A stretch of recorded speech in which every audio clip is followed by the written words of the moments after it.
लद्दाख में भारतीय सरजमीं पर नजरें गड़ाए बैठे चीन ने अब नेपाल की जमीन पर भी कब्जा करना शुरू कर दिया है। नेपाल के कृषि मंत्रालय की रिपोर्ट के मुताबिक देश के कुल 10 जगहों पर चीन ने कब्जा कर लिया है। यही नहीं, पेइचिंग ने 33 हेक्टेयर की नेपाली जमीन पर नदियों की धारा बदलकर प्राकृतिक सीमा बना दी है और उस पर कब्जा कर लिया है। वहीं भारत के बातचीत के ऑफर के बाद भी विवादित नक्शा जारी करने वाली नेपाल की कम्युनिस्ट सरकार ने अपने आका चीन के इस नापाक कदम पर चुप्पी साध रखी है। वहीं विपक्ष को अब ड्रैगन चाइना का भी डर सताने लगा है। अब इस पर विपक्षी नेपाली कांग्रेस के उपाध्यक्ष और देश के पूर्व उप प्रधानमंत्री बिमलेंद्र निधि ने आरोप लगाया है कि चीन जबरन नेपाल की जमीन पर कब्जा कर रहा है। उन्होंने केपी ओली सरकार से अपील की है कि वह चीन की हिमालय और नेपाली गांव रुई पर कब्जा करने के खिलाफ कार्रवाई करे। उन्होंने यह भी कहा कि सरकार को चीन की कम्युनिस्ट पार्टी प्रशिक्षण दे रही है और इसे पूरे मामले पर जवाब देना चाहिए। वहीं भारत के साथ नेपाल के अच्छे संबंध को खराब कर केपी ओली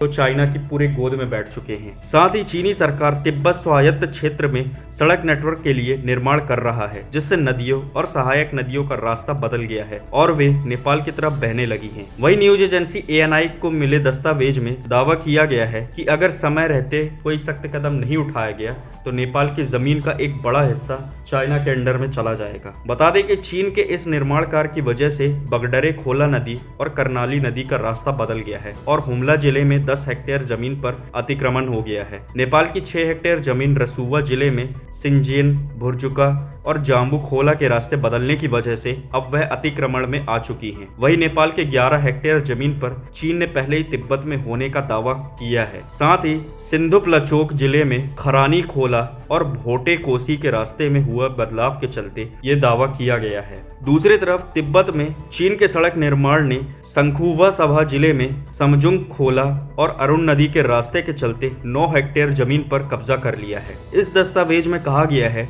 कि अगर नदियों की वजह से जमीन कम होती रही तो सैकड़ों हेक्टेयर जमीन TAR में चली जाएगी। इसकी बड़ी संभावना है कि चीन इन इलाकों में अपने बॉर्डर ऑब्जर्वेशन पोस्ट BOP बना लेगा, जहां उसकी सशस्त्र पुलिस तैनात रहेगी। वहीं वर्ष 1960 में सर्वे के बाद खंबे लगाकर चीन की सीमा तय कर दी गई थी, लेकिन नेपाल ने सीमा को सुरक्षित करने के लिए कुछ भी नहीं किया। अब नेपाल और चीन के बीच 100 और भारत की सीमा पर 8,553 खंबे लगे हुए हैं। एक नेपाली अखबार अन्नपूर्णा पोस्ट के मुताबिक रुई गांव वर्ष 2017 से तिब्बत के स्वायत्त क्षेत्र का हिस्सा हो गया है। इस गांव में अभी 72 घर हैं। रुई गांव अभी भी नेपाल के मानचित्र में शामिल है, लेकिन वहां पर पूरी तरह से चीन का नियंत्रण हो गया है। रुई गांव के सीमा स्तंभों को अतिक्रमण को वैध बनाने के लिए हटा दिया गया है। रुई गांव में 72 घरों में रहने वाले निवासी अपनी मूल पहचान के लिए लड़ रहे हैं, लेकिन अब नेपाल के वर्तमान शासन ने चीन के सामने घुटने टेक दिए हैं और वे इस कब्जे के बारे में कुछ भी नहीं बोल रहे हैं। नेपाल की कम्युनिस्ट पार्टी के नेता